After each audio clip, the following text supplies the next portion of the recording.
places in the whole of Britain. Are you getting bored?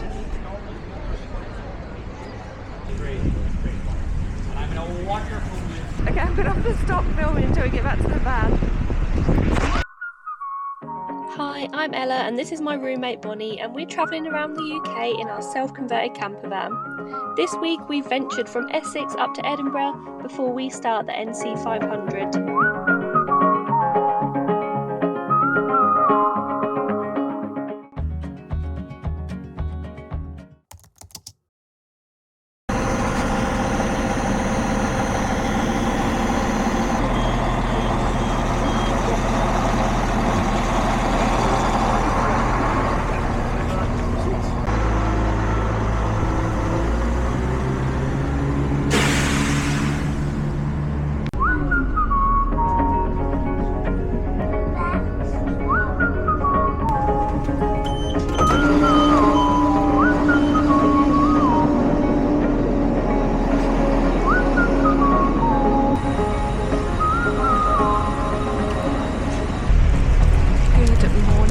So we have just got into Edinburgh, so just about a 10-minute train journey from the van, and yeah, so it's a lovely day for it. It's raining but we're just gonna have a little wander round. I'm gonna get some lunch, I don't know what the time is now. I'm starving, so we're gonna get some food and then have a little look round. We'll probably go to the castle and see where we end up.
Just had our lunch and we're walking up to Edinburgh Castle now. Actually, I'm going to do this another time where I'm not walking uphill. 1 second.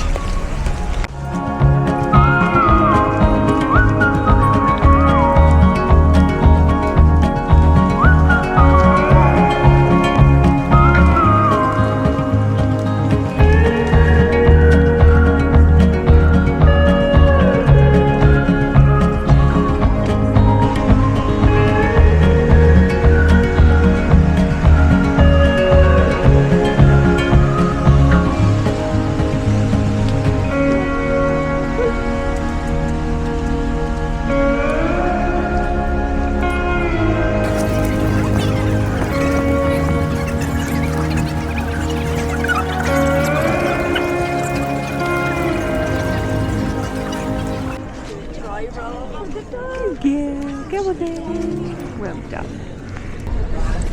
Okay, so me and Bonnie have made it to Edinburgh Castle. I hope you can see it in the background. It's rained all day, but suddenly the sun's out, so lovely, isn't it? So Edinburgh Castle, I think, has been inhabited by humans for over 3,000 years now, and it's one of the most besieged places in the whole of Britain. Are you getting bored? Are you bored? Talking bullshit.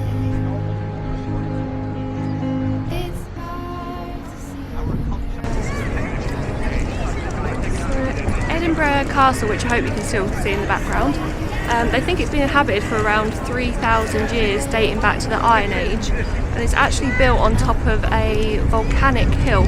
Obviously it's not erupted in a very long time, but the castle itself used to actually be a royal residence, but the last royal stay here was actually Charles I, so quite a while ago. So it got used and less after the crowns united between England and Scotland. And the castle itself is actually the most besieged place in the whole of Britain. And there was one time where actually the English managed to conquer it twice and the Scots won it back twice. So still very much owned by Scotland. But there was one instance where the Jacobites had tried to actually conquer it, and they brought a ladder to try and get over the castle walls, and the ladder they brought was too short, so a little bit of a fail there. Yeah, it's a beautiful place. We can't go in sadly as it's not dog friendly, but it's lovely to look at from the outside.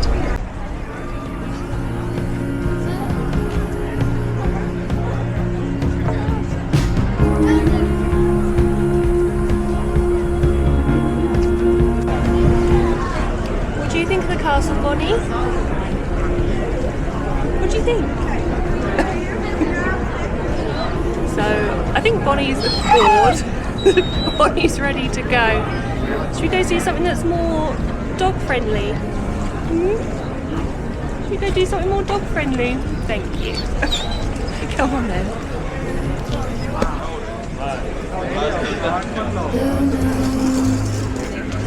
Sorry. Here, Bonnie.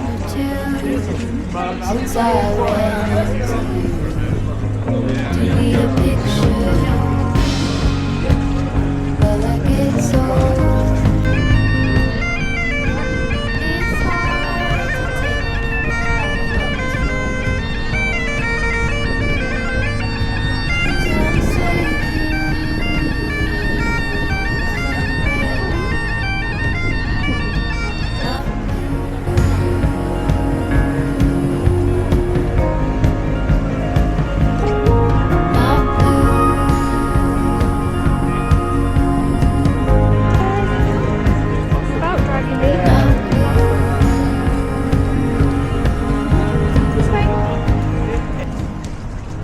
it's hard to take spot is one personally selected by Bonnie herself. So it's a story of Edinburgh's most famous dog, Greyfriars Bobby. So he was around in the 19th century, and his story was that he belonged to John Grey, who was a local policeman, watchman, and he used to do overnight patrols of Edinburgh, and so he got little Bobby to be with him, keep him company. And sadly, John Grey died, and he was buried here in this churchyard. And Bobby, the young terrier, he sat on his grave for 14 years until he sadly passed himself. So he was loved by Edinburgh, and he was licensed by the city so that he could stay by his owner's grave, basically. So we're going to see his little statue.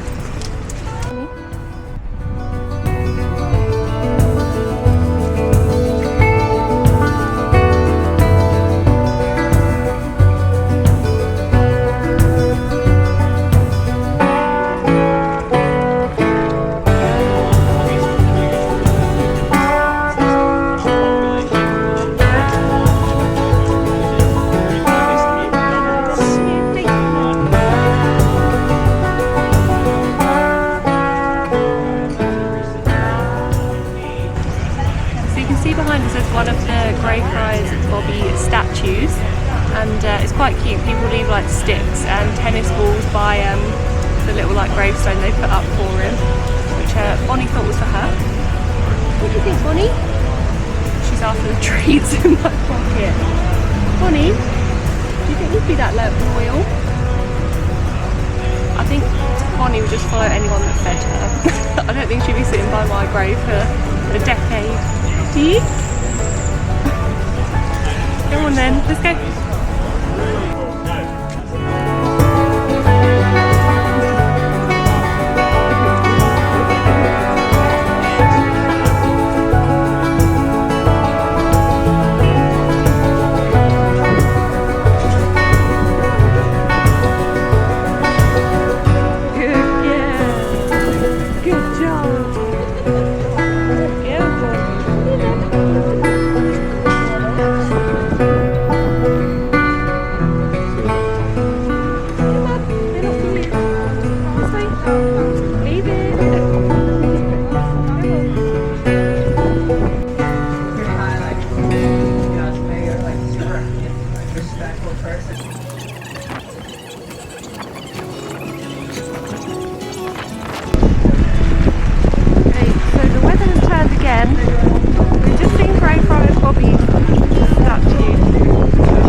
made it to Inverness. So this is the capital city of the Highlands of Scotland. Obviously I haven't seen any of it yet, it's dark now. I've just had some dinner, done Bonnie's dinner, and we'll probably get some rest before starting the NC500 in the morning. The drive to Inverness got a little bit ropey. There was a lot of wind, a lot of rain, and it was dark, so yeah, bit of a baptism of fire into the Highland driving. But I'll be an expert by the end of the week, so that was just an introduction, I guess. So I think that's going to be the end of part 1 for my Scotland trip. So yeah, if you want to see what else we got up to and how it went, then feel free to subscribe. You turn on notifications and then you'll get reminded when the next video's out if you want to. Yeah, if not, thanks for watching and goodbye.